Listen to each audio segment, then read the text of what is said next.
Aos 65 anos, nunca imaginei que passaria minha primeira noite de viuvez dormindo no chão empoeirado de uma garagem abandonada, com as palavras cruéis do meu filho ainda ecoando na mente.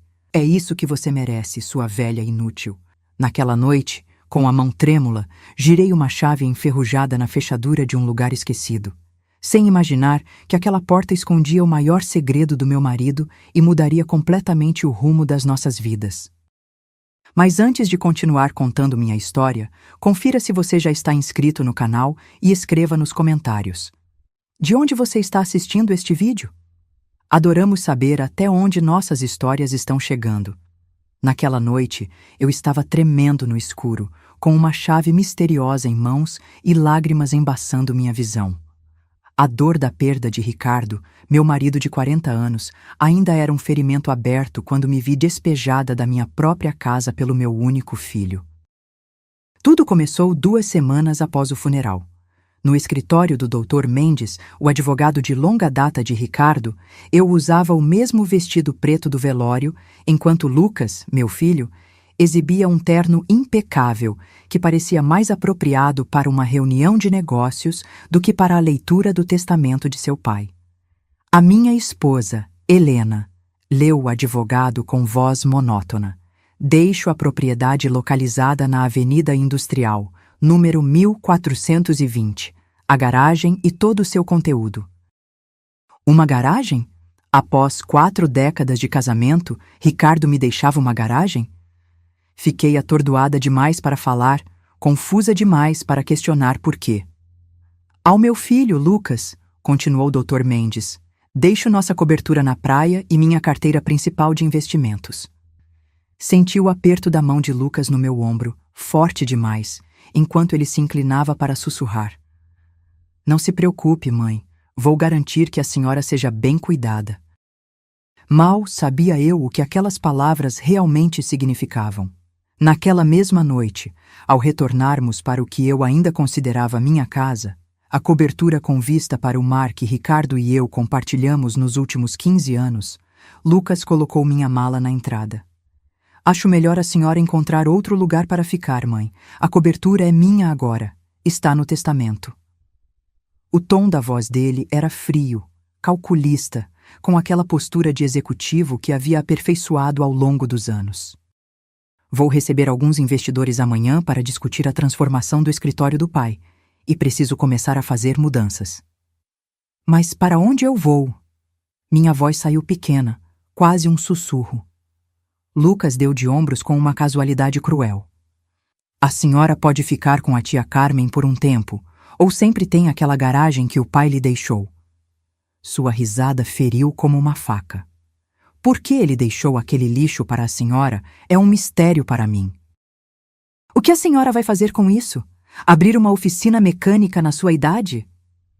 Senti algo dentro de mim se quebrar. Tentei argumentar que precisava de tempo, que não podia simplesmente sair naquela noite. Foi então que ele disse as palavras que marcariam minha alma. Você não passa de uma velhinha inútil, mãe. O que você faria com uma herança de verdade? Papai sabia disso. A crueldade foi tão inesperada, tão em desacordo com o filho que pensei ter criado, que fiquei sem palavras. Simplesmente peguei minha bolsa, a mala que ele já havia feito para mim e a chave que o Dr. Mendes tinha me entregado após a leitura do testamento. Dirigi sem rumo pela cidade, as lágrimas embaçando minha visão. Como chegamos a esse ponto? Como não percebi o homem que meu filho havia se tornado? As perguntas giravam em minha mente enquanto finalmente cheguei a uma rua desconhecida no distrito industrial, olhando para uma garagem dilapidada com um cadeado enferrujado na porta. Minha mão tremia ao inserir a chave na fechadura.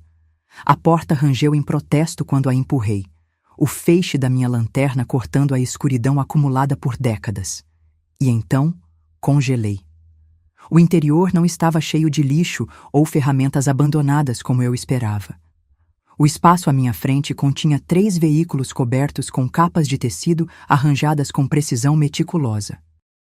Mas foi o objeto reluzente parcialmente visível que parou meu coração.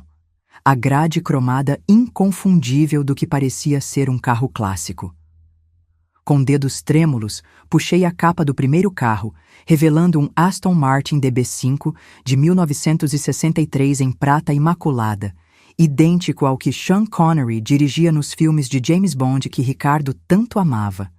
O carro brilhava como se tivesse acabado de sair da fábrica, não como se estivesse esquecido nesta garagem obscura por anos. Ricardo, sussurrei para o silêncio. O que você estava fazendo? Em 40 anos de casamento, meu marido nunca tinha mencionado colecionar carros. Nunca houve uma dica dessa paixão, desse investimento, dessa vida secreta. O segundo veículo revelou-se um Mercedes-Benz 300 SL Gullwing, de 1956. Suas portas-asa e linhas elegantes inconfundíveis, mesmo para meus olhos destreinados. E o terceiro, uma Ferrari 275 GTB4, de 1967, seu vermelho profundo me lembrando do vinho que Ricardo pedia em nossos aniversários. Cada carro estava acompanhado por uma pasta de couro contendo documentação, certificados de procedência, registros de manutenção. Mesmo sem ser especialista, sabia que não eram apenas carros bonitos. Eram tesouros, relíquias de valor incalculável. Foi então que notei o envelope colado na parede, com meu nome na caligrafia inconfundível de Ricardo. Ao lado, havia um interruptor de luz que, quando acionado, revelou que esta não era uma garagem comum. O espaço tinha sido profissionalmente reformado com sistemas de controle de clima, piso personalizado e recursos de segurança avançados. Não era um prédio abandonado, mas um santuário automotivo cuidadosamente projetado. Afundei em um banco de couro posicionado contra uma parede, o envelope pesado em minhas mãos. Com o coração acelerado, quebrei o lacre e comecei a ler a carta que mudaria tudo. Minha queridíssima Helena, se você está lendo isso, então eu me fui, e você descobriu o que eu vim a considerar como meu presente final para você. As primeiras palavras de Ricardo fizeram minhas mãos tremerem. Respirei fundo e continuei. Primeiro, preciso dizer que sinto muito pelo choque e confusão que você deve estar sentindo agora. O segredo não tinha a intenção de machucar você, mas de proteger o que eu estava construindo para o seu futuro. Uma lágrima escorreu pelo meu rosto. Ricardo sempre foi protetor, mas nunca imaginei a extensão. 6 anos atrás, quando recebi meu diagnóstico, os médicos me deram 5 anos no máximo. Eu ultrapassei esse prazo por 1 ano, mas sabia que nosso tempo juntos era limitado, e eu precisava garantir que você seria cuidada depois que eu partisse. Parei de ler, tentando conter o choro. O diagnóstico de insuficiência cardíaca progressiva tinha sido devastador, mas Ricardo sempre minimizava sua gravidade, insistindo que tinha muito tempo. Nunca imaginei que ele estivesse planejando seu fim desde o início. Sei que você está se perguntando sobre o testamento, sobre por que deixei nossa casa para Lucas em vez de para você. Acredite em mim, esta decisão me causou mais noites sem dormir do que minha saúde. Minhas mãos tremiam tanto que tive que colocar a carta no chão por um momento. Na última década, vi nosso filho mudar. O garoto ambicioso que criamos se tornou algo diferente, algo mais duro e calculista do que eu jamais quis que ele fosse. A verdade é que eu temia o que aconteceria com você se eu deixasse tudo para vocês dois em conjunto, ou mesmo se eu dividisse as coisas igualmente. Lucas teria encontrado maneiras de controlar os bens, de gerenciar sua parte para o seu benefício, como ele diria. Uma lágrima caiu no papel, borrando levemente a tinta. Eu vi como ele fala com você quando acha que não estou ouvindo, como ele desconsidera suas opiniões e necessidades. Não tinha percebido que Ricardo havia notado essas interações. Eu sempre dava desculpas para o comportamento desdenhoso de Lucas, dizendo a mim mesma que ele estava apenas ocupado, apenas estressado com sua carreira. Então, criei esta herança dividida com intenções muito deliberadas. Lucas recebeu o que verá como a parte valiosa, a cobertura, os investimentos visíveis, os símbolos de status. Mas o que você está olhando agora, meu amor, é a verdadeira riqueza. Apenas estes 3 carros valem aproximadamente 12 milhões de dólares. 12 milhões. Olhei para as 3 máquinas silenciosas, suas superfícies reluzentes refletindo as luzes do teto. Isso não podia estar certo. A documentação confirmará sua proveniência e você encontrará as informações de contato de André Meirelles, meu negociante e consultor de confiança para estas aquisições. Ele pode ajudá-la com o que você decidir fazer com eles. Continuei lendo, cada palavra revelando mais do plano meticuloso de Ricardo. Mas os carros são apenas o começo. No cofre atrás da nossa foto em Paraty, a combinação é nosso aniversário. Você encontrará a documentação de várias propriedades de investimento que adquiri nos últimos 6 anos, todas colocadas em um fundo fiduciário transferido para seu nome após minha morte. Você também encontrará informações bancárias para contas que devem fornecer-lhe uma renda confortável para o resto de sua vida. Levantei-me com as pernas bambas e me dirigi à foto emoldurada na parede. Ricardo e eu na Rua das Pedras, rindo enquanto um músico de rua nos fazia uma serenata durante nossa viagem de 35º aniversário. O cofre abriu com um clique suave quando digitei a data do nosso casamento. Lá dentro, encontrei uma pasta grossa e vários pendrives bem rotulados. O documento principal era intitulado Inventário Completo de Bens para Helena Martins. Abri-o e imediatamente tive que me sentar novamente enquanto colunas de números e descrições de propriedades nadavam diante dos meus olhos. Prédios de apartamentos em São Paulo, propriedade comercial em Porto Alegre, um pequeno sítio na região vinícola do Vale dos Vinhedos, portfólios de ações, títulos, investimentos em startups. O valor total no final da página me deixou atordoada. Voltei à carta, mãos tremendo. Sei que isso é avassalador e sinto muito por ter mantido tudo isso em segredo. No início, era apenas um projeto para canalizar minha ansiedade sobre o futuro. Mas à medida que o portfólio cresceu, percebi que revelá-lo prematuramente poderia colocá-lo em risco se Lucas descobrisse a extensão desses bens. Ricardo tinha sabido. Ele havia antecipado exatamente o que aconteceria. Tinha previsto como Lucas reagiria. Sempre acreditei que o caráter se revela mais claramente em momentos de herança. Lucas está recebendo um teste tanto quanto uma herança. E você, meu amor, está recebendo os meios para viver o resto de sua vida exatamente como escolher, sem dever nada a ninguém. Todo o meu amor, agora e para sempre, Ricardo. Segurei a carta contra meu peito, as lágrimas fluindo livremente. Depois de 40 anos de casamento, pensei que sabia tudo sobre meu marido. Em vez disso, parecia que só agora estava descobrindo a verdadeira profundidade de seu amor e previsão. A ironia não me escapou. Apenas algumas horas atrás, meu filho tinha me expulsado do que eu pensava ser minha casa, me chamando de velhinha inútil, enquanto acreditava que tinha recebido a herança valiosa, como ele estava enganado sobre tudo.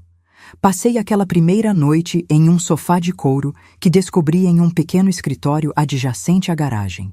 Pela manhã, apreciei totalmente a extensão das preparações de Ricardo. O escritório continha um banheiro compacto com chuveiro, uma pequena geladeira abastecida com água e provisões básicas, e até mesmo um pequeno armário com várias mudas de roupa do meu tamanho, com as etiquetas ainda presas. A luz do dia revelou que a garagem não era um espaço industrial negligenciado, mas uma instalação meticulosamente renovada. O que parecia dilapidado por fora era uma camuflagem intencional, escondendo os tesouros lá dentro. Após um café da manhã simples, liguei para o número de André Meirelles, que Ricardo tinha incluído em sua carta. Ele atendeu no segundo toque. Senhora Martins, eu estava esperando sua ligação. Primeiro, por favor, aceite minhas condolências pela sua perda. Ricardo não era apenas um cliente, mas um amigo. 2 horas depois, um homem distinto de 60 e poucos anos chegou. André Meirelles parecia exatamente como sua voz tinha sugerido. cabelos grisalhos, impecavelmente vestido em um blazer de tweed com patches de couro nos cotovelos. Seu marido começou a adquirir estes veículos há aproximadamente 6 anos. Ele explicou enquanto examinávamos os carros juntos. Ele foi extraordinariamente metódico em sua abordagem. Cada compra foi cuidadosamente pesquisada por autenticidade, proveniência e potencial de investimento. Mas por que carros? Perguntei, ainda lutando para conectar esta paixão com o marido que eu pensava conhecer completamente. André sorriu gentilmente. Ele me explicou uma vez. Disse que carros eram bens tangíveis, bonitos, que traziam alegria simplesmente por existirem. Ao contrário de ações ou títulos, eles podiam ser apreciados em vários níveis, como arte, como maravilhas da engenharia, como artefatos históricos e como investimentos financeiros. Ele queria deixar-lhe algo que a senhora pudesse ver e tocar, não apenas números em uma declaração. Minha garganta apertou com essa visão do pensamento de Ricardo. Era tão a cara dele, prático, mas profundamente atencioso. A coleção atualmente vale aproximadamente 12 milhões de dólares, como Ricardo indicou em sua carta, André continuou. Mas seu valor tem aumentado constantemente.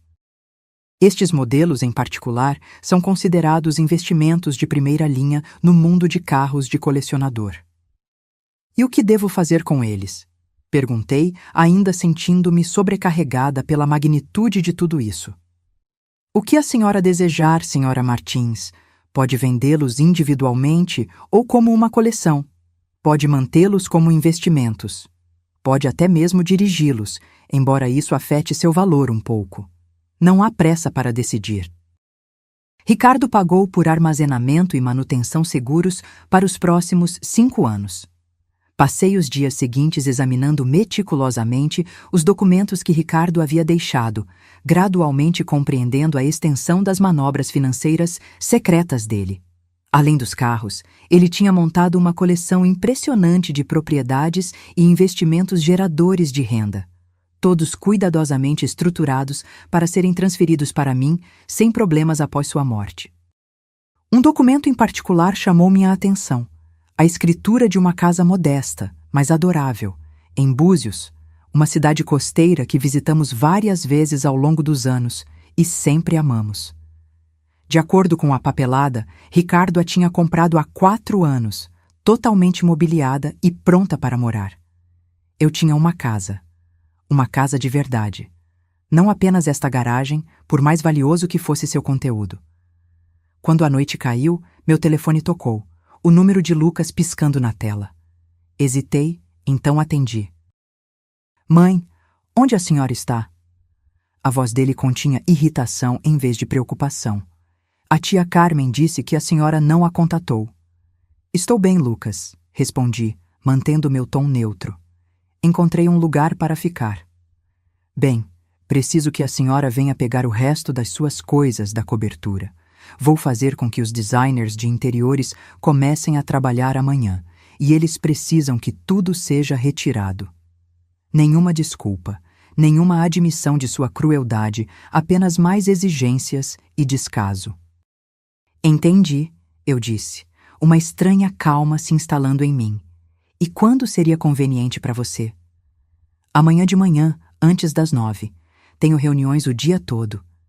Pensei nos documentos espalhados à minha frente, prova do planejamento cuidadoso e do profundo amor de Ricardo.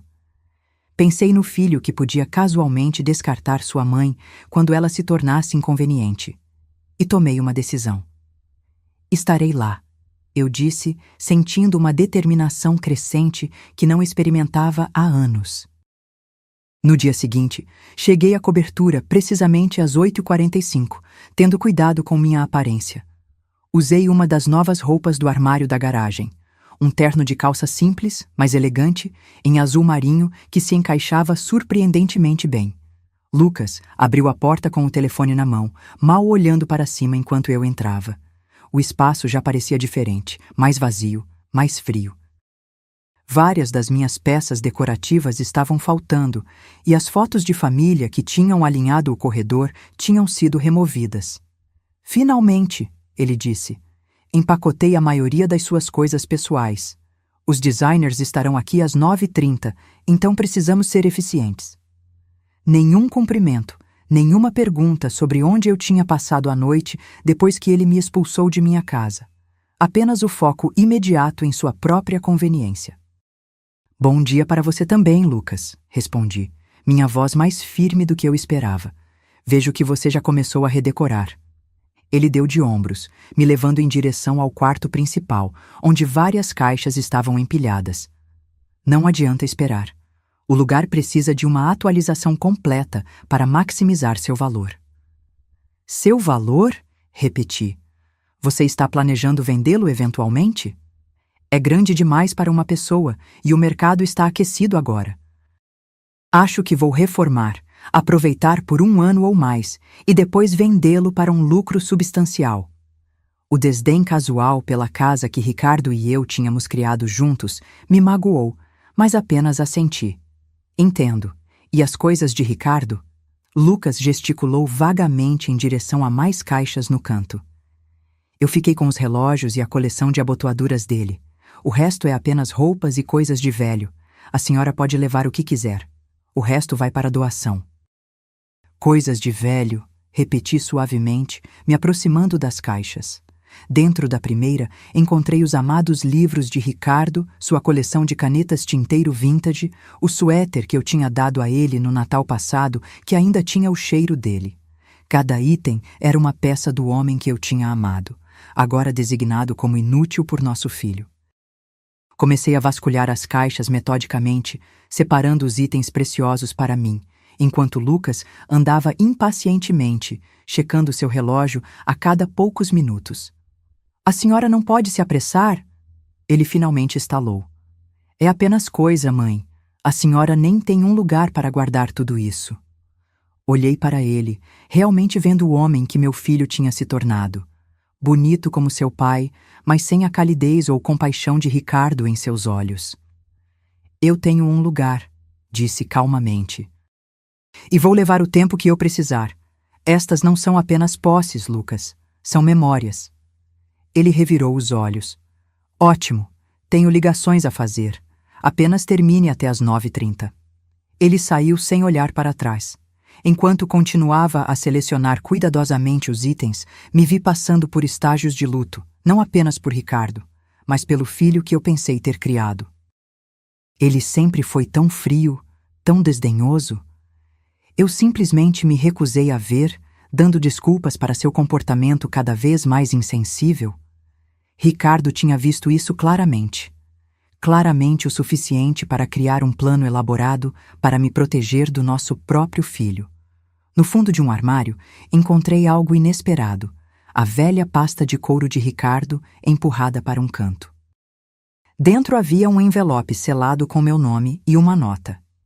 Se você encontrar isso, Helena, é uma cópia extra de tudo no cofre da garagem, apenas no caso. Meu marido inteligente e completo, criando backups para seus backups. Quando o porteiro ajudou a carregar minhas posses selecionadas no carro, dei uma última olhada no prédio. Senti uma estranha mistura de perda e libertação. A cobertura tinha sido nossa casa, cheia de memórias. Mas nunca tinha sido verdadeiramente minha da maneira que Ricardo tinha planejado que a garagem e seu conteúdo fossem. Dirigi para longe da cidade, em direção à rodovia costeira que levava a Búzios. Era a hora de ver a casa que Ricardo tinha preparado para mim, a verdadeira herança que ele tinha planejado o tempo todo. Enquanto dirigia, senti um peso levantando dos meus ombros. Pela primeira vez, desde a morte de Ricardo, não estava apenas reagindo à perda e ao choque. Estava me movendo propositalmente em direção a algo novo. A viagem para Búzios acalmou algo em minha alma que estava ferido desde a morte de Ricardo. Enquanto a estrada serpenteava ao longo das falésias, oferecendo vislumbres do vasto Atlântico Azul, me senti respirando mais profundamente do que tinha feito em semanas. Segui as direções até uma casa de pedra modesta, parcialmente escondida atrás de ciprestes adultos. A propriedade não era grande ou ostentosa, mas irradiava charme e privacidade. Um portão de madeira levava a um caminho que serpenteava por um jardim pequeno, mas lindamente mantido. Com a chave do pacote de documentos, destranquei a porta e entrei. O interior me fez parar no meio do caminho. Cada detalhe parecia ter sido escolhido especificamente pensando em mim. A sala de estar tinha estantes embutidas ao redor de uma lareira de pedra, com assentos confortáveis nas cores e estilos que eu sempre preferi. A luz natural entrava por janelas amplas, iluminando pisos de madeira cobertos com tapetes tecidos à mão. A cozinha era atualizada, mas tradicional, com uma pequena área de café da manhã com vista para o jardim. O quarto principal era aconchegante em vez de grande, mas abria para um pátio privado com um vislumbre do oceano entre as propriedades vizinhas. Mas foi o pequeno escritório ao lado da sala de estar que finalmente quebrou minha compostura. Lá, acima de uma simples escrivaninha, pendia uma pintura que reconheci instantaneamente. Uma aquarela da Praça das Artes, onde Ricardo tinha me pedido em casamento, criada por um artista de rua décadas atrás. Tínhamos perdido o original em uma mudança anos antes, mas aqui estava uma réplica perfeita, como se Ricardo a tivesse encomendado da minha memória. As lágrimas vieram então. Não os soluços desesperados das últimas semanas, mas uma liberação mais gentil. Ricardo tinha criado este espaço para mim com tanto cuidado, tanta atenção às coisas que me trariam conforto e alegria. Uma batida suave na porta me tirou da contemplação. Ao abri-la, encontrei uma mulher elegante de 70 e poucos anos, um prato coberto em suas mãos. "Olá", ela disse calorosamente. "Você deve ser Helena. Sou Mariana Alves, sua vizinha. Ricardo me pediu para ficar de olho quando você chegasse." Pisquei surpresa. "Você conheceu Ricardo?" Ela assentiu, oferecendo o prato. "Ele visitou várias vezes nos últimos anos, preparando a casa. Sou uma das poucas pessoas que sabia sobre o projeto dele. Ele me fez prometer não entrar em contato até que você viesse reivindicar o lugar." Com chá na cozinha, Mariana compartilhou detalhes que preencheram mais lacunas na minha compreensão.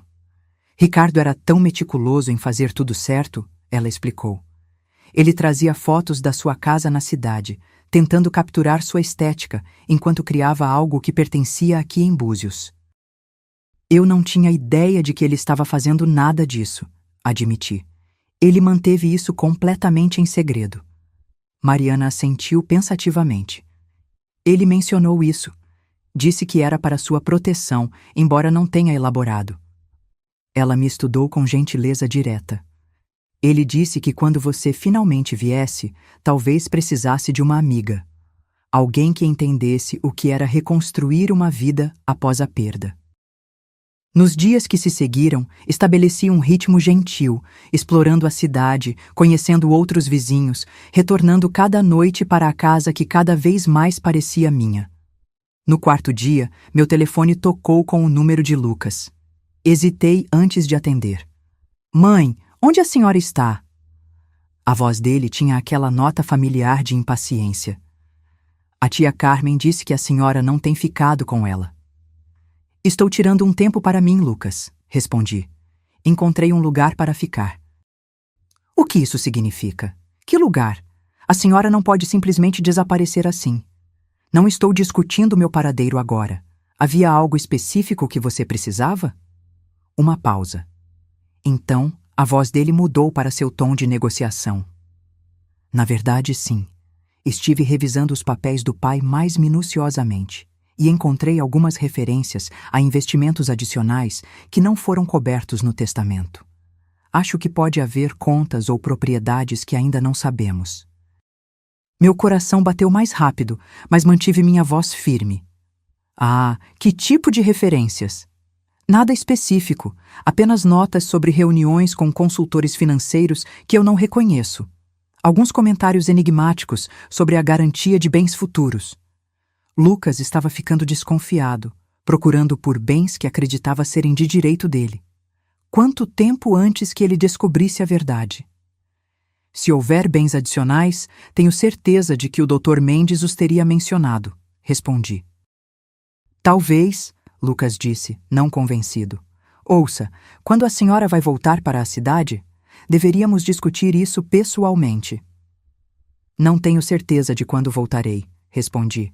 Eu preciso deste tempo longe. A frustração dele era palpável, mesmo através do telefone. Mãe, isso é ridículo. A senhora não pode simplesmente ir embora sem dizer a ninguém onde está. Estou perfeitamente bem, Lucas. Não estou vagando e não estou sozinha. Estou simplesmente tirando um tempo para processar tudo o que aconteceu. Após terminar a ligação, sentei no jardim considerando este novo desenvolvimento. A pergunta que Ricardo tinha feito em sua carta pairava: Lucas se provaria digno de compartilhar nesta riqueza inesperada? Até agora, suas ações tinham apenas confirmado as preocupações de Ricardo sobre seu caráter. Mas as pessoas podem mudar, não podem? O filho que eu lembrava de anos atrás, aquele com compaixão e calidez genuína. Ele ainda estava lá em algum lugar? 3 meses depois, eu tinha me acomodado em uma rotina que parecia cada vez mais natural. Dividia meu tempo entre a manutenção da casa, a exploração da minha nova comunidade e a gestão das responsabilidades que vinham com o legado inesperado de Ricardo.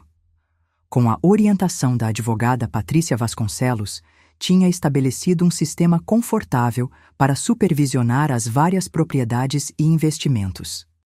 Os carros permaneciam em sua garagem segura, mantidos pela equipe de André Meirelles. Eu até mesmo dirigi o Aston Martin uma vez, uma jornada hesitante pela rodovia costeira que me deixou exultante e estranhamente mais próxima de Ricardo. Lucas e eu mantivemos uma relação tensa, comunicando-nos principalmente por e-mails formais sobre assuntos práticos. Como Patrícia havia previsto, as investigações legais iniciais dele sobre a contestação da herança diminuíram depois que os advogados confirmaram a solidez dos acordos de Ricardo. Eu estava podando rosas no jardim quando um carro que não reconheci parou. Uma mulher saiu, alta e profissional, com a eficiência de alguém acostumado a gerenciar crises. Senhora Martins, sou Clara Oliveira, assistente de Lucas. Posso falar com a senhora brevemente? Algo em sua maneira, tensa e urgente sob o verniz profissional, me causou uma onda de preocupação. Na sala de estar, Clara sentou-se na beira do sofá, recusando minha oferta de chá. Senhora Martins, estou aqui porque Lucas passou por alguns contratempos significativos. Ele me pediu para falar diretamente com a senhora, pois sentiu que talvez não atendesse à ligação dele. E que tipo de contratempos? Perguntei, embora uma sensação de afundamento sugerisse que eu já sabia. Financeiros, principalmente. Ela abriu uma pasta fina. Os custos de reforma da cobertura excederam as estimativas em quase o dobro. Houve problemas estruturais que não puderam ser previstos, exigindo um investimento adicional substancial. Não fiquei surpresa. Ricardo havia mencionado a infraestrutura envelhecida do prédio anos atrás, embora suas sugestões sobre manutenção preventiva tivessem sido desconsideradas como despesas desnecessárias. Simultaneamente, Clara continuou, o principal investimento de Lucas falhou. Ele tinha comprometido capital substancial para um projeto de desenvolvimento que encontrou obstáculos regulatórios. Os detalhes são complexos, mas essencialmente ele está enfrentando perdas significativas com ativos líquidos limitados. Entendo, mantive minha expressão neutra. E como isso me diz respeito? Clara se moveu desconfortavelmente. Senhora Martins, para ser franca, Lucas precisa de assistência financeira. Ele está ciente de que a senhora tem recursos que poderiam ajudá-lo a evitar a falência e perder a cobertura. Aí estava. O pedido que eu esperava desde o confronto 3 meses atrás. Não um pedido de desculpas, não uma tentativa de reconciliação, mas um apelo financeiro entregue por uma intermediária para evitar a humilhação de perguntar diretamente. Lucas considerou vender a cobertura? Perguntei. Mesmo parcialmente renovada, ela provavelmente cobriria suas dívidas. Ele explorou essa opção, Clara admitiu. Infelizmente, em seu estado atual, no meio da reforma, a propriedade seria vendida com perda significativa. Além disso, há complicações com alguns dos contratantes. Tradução. Lucas provavelmente tinha alienado a equipe de construção através de comportamento exigente ou problemas de pagamento. Agradeço por você ter vindo explicar a situação, disse após um momento. Por favor, diga a Lucas que ouvi seu pedido e vou considerá-lo. Clara parecia assustada com a resposta não comprometedora. Senhora Martins, a situação é bastante urgente. O processo de execução hipotecária pode começar dentro de semanas. Entendo, e vou precisar de tempo para considerar minha resposta. É tudo o que posso oferecer hoje. Na manhã seguinte, em vez de ligar para Lucas imediatamente, dirigi para a cidade para ver a situação da cobertura por mim mesma. O porteiro, me reconhecendo dos meus anos morando lá, me permitiu subir sem ligar com antecedência. O que encontrei foi sério. A casa, que uma vez foi elegante, tinha sido esvaziada até a estrutura na maioria das áreas, com fiação e encanamento expostos, criando um labirinto perigoso. O equipamento de construção estava abandonado, uma fina camada de poeira sugerindo que semanas tinham se passado desde que qualquer trabalho tinha sido feito. Enquanto passava pelo que tinha sido nossa casa, senti uma mistura complexa de emoções. Tristeza pela destruição de espaços que guardavam tantas memórias, frustração com o desperdício óbvio e a má gestão, e gratidão pela previsão de Ricardo em me proteger. Eu estava examinando os danos causados pela água quando ouvi a porta da frente se abrir. Mãe! A voz de Lucas se propagou pelo espaço esvaziado. O porteiro disse que a senhora estava aqui. Ele apareceu na porta e me surpreendi com o quanto parecia diferente. Sua aparência normalmente impecável tinha escorregado. Suas roupas ainda eram caras, mas amarrotadas, seu rosto mostrando o estresse de noites sem dormir. Ele tinha perdido peso, os ângulos afiados de seu rosto enfatizando o quanto se parecia com Ricardo em seus momentos mais difíceis. Eu queria ver por mim mesma, expliquei, gesticulando para a demolição que nos cercava. Lucas passou a mão pelo cabelo, um gesto de frustração que reconheci de sua infância. Eu presumi que Clara falou com a senhora ontem, confirmei. Ela explicou sua situação financeira. E? A única palavra continha um peso de expectativa. E eu precisava entender a situação completa antes de tomar qualquer decisão. Passei cuidadosamente por uma pilha de acessórios descartados. Isso é bem diferente do que você descreveu quando começou as reformas. Ele deu uma risada curta e sem humor. Sim. Bem, as coisas raramente saem como planejado na construção. Ou na vida. Lucas, disse gentilmente. O que aconteceu com o projeto de investimento? Algo no meu tom deve ter rompido sua postura defensiva. Ele afundou em um balde virado, parecendo exausto. Eu me estendi demais. A oportunidade de desenvolvimento parecia garantida. Condomínios de luxo em uma área promissora. As vendas pré-construção já eram fortes. Eu comprometi não apenas o capital disponível, mas peguei emprestado contra outros bens, incluindo o valor aumentado antecipado da cobertura. E então, a revisão ambiental encontrou problemas de contaminação que não foram divulgados. Os custos de remediação tornaram o projeto inviável. Os investidores se retiraram. Olhei ao redor para a destruição que nos cercava, tanto a demolição física quanto o naufrágio da estabilidade financeira de Lucas. Por que você não me procurou antes? Antes que as coisas chegassem a este ponto? Sua expressão endureceu. Depois da nossa última conversa, depois de descobrir a manipulação do pai e o seu papel nela, orgulho, eu suponho, ou teimosia. Os traços da família Martins, ambos motivadores poderosos, admiti.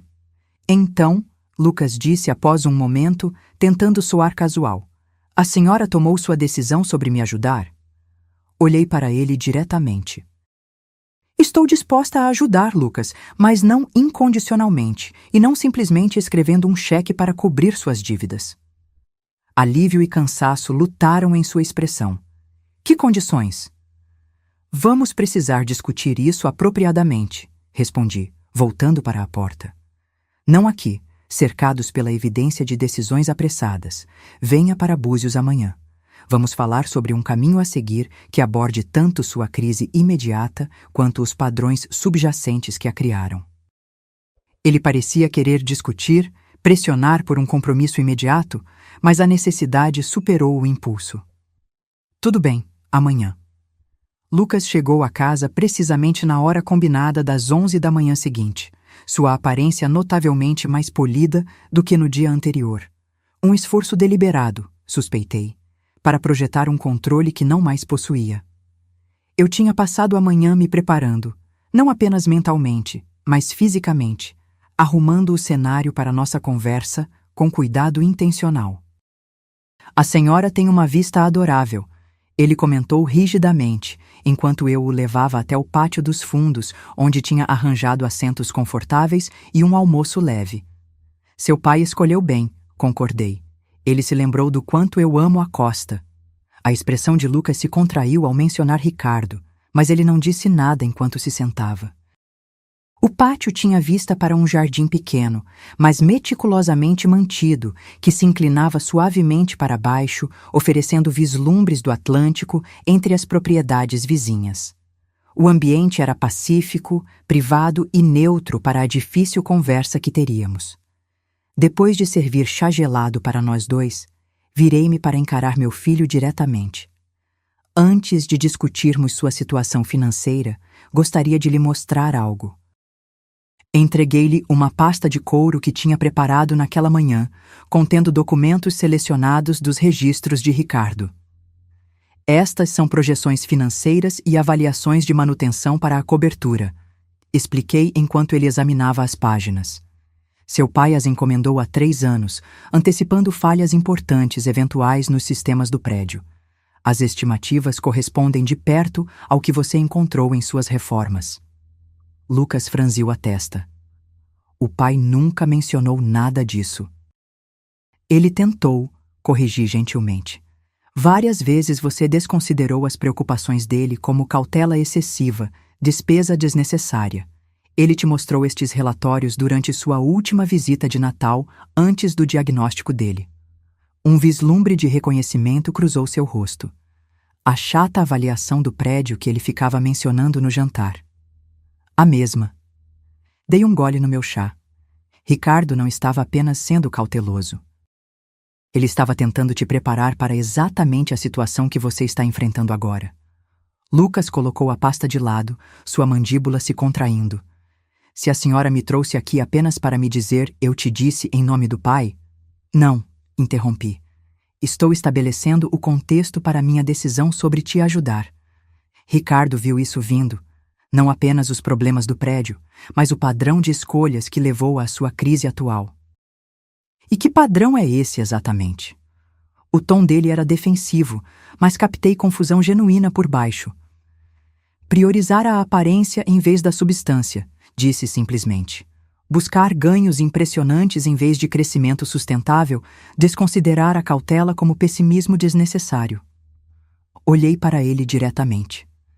As mesmas qualidades que o levaram a expulsar sua mãe de casa em vez de considerar as necessidades dela ao lado dos seus planos. Ele teve a gentileza de parecer momentaneamente envergonhado. Eu não deveria ter lidado com isso daquela maneira.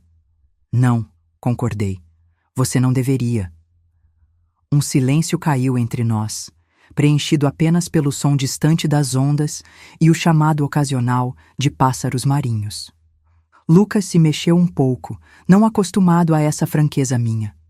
Ao longo de sua vida adulta, eu tinha sido a mediadora, a que suavizava os cantos ásperos, a que se acomodava a seus humores. Então, o que a senhora está propondo? Ele finalmente perguntou. Quais são essas condições para a sua ajuda? Primeiro, transparência completa, respondi. Eu preciso ver tudo. Todas as contas, dívidas, contratos, compromissos, sem passivos escondidos ou omissões convenientes. Ele assentiu rigidamente. Tudo bem, o que mais? Gestão financeira profissional daqui para frente, continuei. Você demonstrou que seu julgamento nestes assuntos é comprometido pela impulsividade e excesso de confiança. Quaisquer fundos que eu fornecer serão estruturados através de fundos com a supervisão apropriada. Sua expressão escureceu. Então, eu vou ter uma mesada como uma criança. Como alguém que cometeu sérios erros de cálculo financeiro e precisa de proteção enquanto reconstrói, corrigi. Não é punitivo, Lucas. É protetor tanto dos bens quanto de você mesmo. E eu suponho que a senhora vai controlar esses fundos. Não, disse, surpreendendo-o. Há administradores independentes com responsabilidade fiduciária. Eu não estou interessada em controlar sua vida, apenas em garantir que a ajuda que eu forneço realmente leve a uma melhoria sustentável. Ele absorveu isso, visivelmente lutando entre sua necessidade desesperada por assistência e sua resistência à perda de autonomia. E a cobertura? Ela ainda é tecnicamente minha. A solução prática seria vendê-la, disse, observando sua reação. Mesmo em seu estado atual, ela cobriria uma porção significativa das suas dívidas. Você poderia começar de novo, talvez em uma propriedade mais gerenciável. Vendê-la? A ideia parecia genuinamente chocá-lo. Mas é a nossa casa de família. É onde o pai e a senhora... É um espaço físico, Lucas, interrompi gentilmente. Um que você estava ansioso para desmembrar e transformar apenas meses atrás. As memórias não residem nas paredes. Ele se levantou abruptamente, andando pelo pequeno pátio. Você não entende. Vender seria admitir o fracasso completo. Todo mundo saberia. E lá estava, o cerne de sua resistência. Não o apego emocional à nossa casa de família, mas a preocupação com a percepção pública de vendê-la sob coação financeira. Imagem em vez de substância, mais uma vez. As pessoas já sabem, disse calmamente. A construção parou meses atrás. Os contratantes apresentaram pedidos de pagamento, a comunidade financeira discute estes assuntos. Ele parou de andar, seus ombros caídos. Eu realmente destruí tudo, não foi?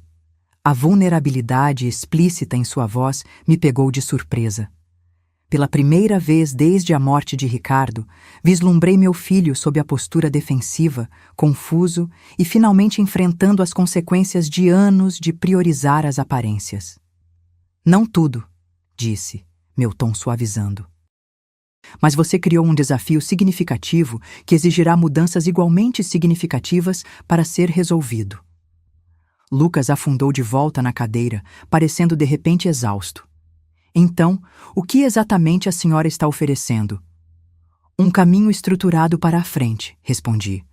Vou estabelecer um fundo que satisfará os credores mais urgentes e evitará a execução hipotecária. Traremos profissionais para ou completar as reformas ou preparar a cobertura para a venda, dependendo do que fizer sentido financeiro após uma avaliação adequada. E em troca, você concorda com supervisão financeira por um período definido. Você trabalha com um conselheiro sobre os padrões subjacentes que criaram esta situação. E hesitei, então continuei com firmeza. Você faz as pazes por como me tratou após a morte do seu pai. Os olhos dele se voltaram para os meus. Fazer as pazes? O que isso significa exatamente? Significa reconhecer o dano feito. Significa entender que relacionamentos têm consequências, assim como decisões financeiras. Me inclinei ligeiramente. Lucas, não estou oferecendo ajuda puramente como uma transação financeira. Estou oferecendo como uma mãe que acredita que seu filho pode ser melhor do que seu comportamento recente sugere. Algo nas minhas palavras pareceu penetrar na armadura que ele tinha mantido. Ele olhou para longe, piscando rapidamente. Eu não quis dizer o que disse naquele dia. Ele falou suavemente. Sobre a senhora ser inútil. Eu estava com raiva e atacando. Talvez, admiti. Mas aquelas palavras não emergiram do nada.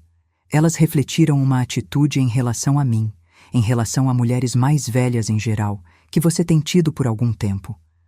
Ele não negou, o que representava seu próprio pequeno progresso. Preciso de tempo para pensar sobre tudo isso. Ele finalmente disse. Leve o tempo que precisar, respondi. Mas lembre-se que os cronogramas dos seus credores não se ajustarão ao seu cronograma de contemplação. 1 ano depois, contemplo o pôr do sol em Búzios de uma maneira que nunca teria imaginado possível. A casa de Ricardo, minha casa agora, tornou-se verdadeiramente meu lar, um santuário preenchido com novos amigos e novas memórias. A cobertura foi vendida, finalmente, por um valor que permitiu a Lucas liquidar suas dívidas e começar novamente em um apartamento menor, mas ainda elegante. O fundo que estabeleci para ele permanece sob supervisão profissional, embora com sua participação crescente nas decisões à medida que demonstra maturidade financeira. Nossa relação, embora ainda marcada por cicatrizes antigas, encontrou um novo equilíbrio. As sessões de terapia que insisti como parte do nosso acordo revelaram-se transformadoras para ele de maneiras que nenhum de nós poderia prever. Quanto a mim, encontrei uma nova vida que Ricardo, em sua sabedoria e amor, já tinha vislumbrado para mim. Ainda mantenho o Aston Martin, dirigindo-o ocasionalmente pela costa, sentindo como se Ricardo estivesse comigo, sorrindo com aprovação.